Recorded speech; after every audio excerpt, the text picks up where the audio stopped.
Bonjour à tous, on se retrouve pour une nouvelle vidéo ensemble.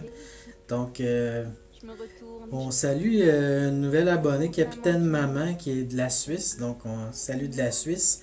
La musique que tu entends, c'est pour toi parce que tu t'as mis en commentaire que tu appréciais une artiste québécoise, Linda Lemay. Donc, juste pour toi, c'est ce que on entend en arrière. Et les autres, gênez-vous pas pour mettre en commentaire des fois des suggestions musicales qu'on puisse mettre ça en arrière-plan pour vous. Donc, c'est pour vous également cette chaîne-là. Donc, spécialement pour toi, Capitaine Maman, du Linda Lemay. Donc, on tasse ça pour embarquer dans notre sujet. Par rapport, peut-être que vous avez remarqué lors de la mise à jour pour la saison 7 de Fortnite, la mise à jour sur ordinateur du lanceur d'Epic Games, comment qui est fait maintenant, c'est pas seulement que pour leur jeu, mais également il est rendu avec un store. Quand on le rouvre, on dirait qu'on est sur Steam, là, c'est vraiment du copier-coller pratiquement.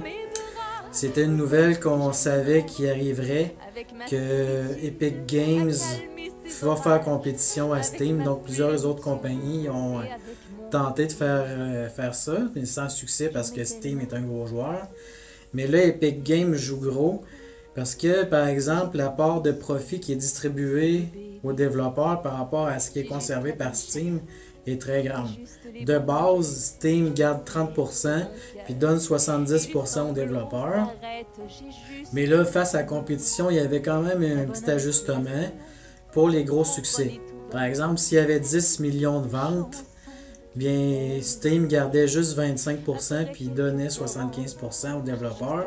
Puis à la barre de 50 millions et plus, il gardait juste 20% puis il redonnait 80%. Par contre, Epic Games, eux autres, ils vont de base juste garder 12% et donner 88% aux développeurs. Donc ça, c'est vraiment intéressant parce qu'il va y avoir dans leur magasin davantage de développeurs qui vont vouloir vendre leur jeu dessus parce qu'ils sont moins gourmands dans le fond que Steam, par exemple.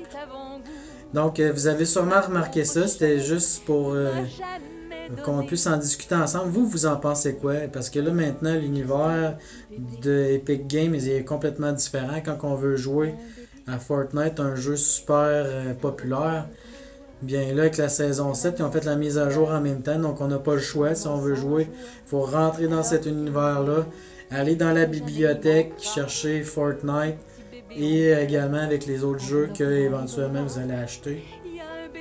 Donc, il n'y aura plus juste le jeu tout seul. Donc, ça nous incite à acheter, on dirait, même si leur part est moins grande.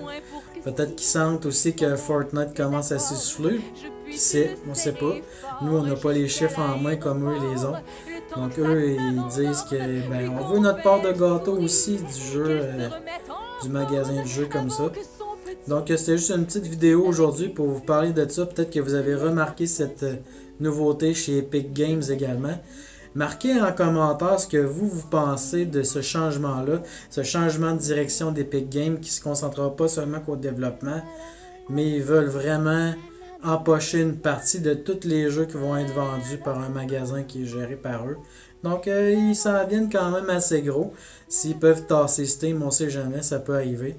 Donc, c'était cette petite vidéo informative d'aujourd'hui. Bonne fin de journée et à la prochaine. Bye.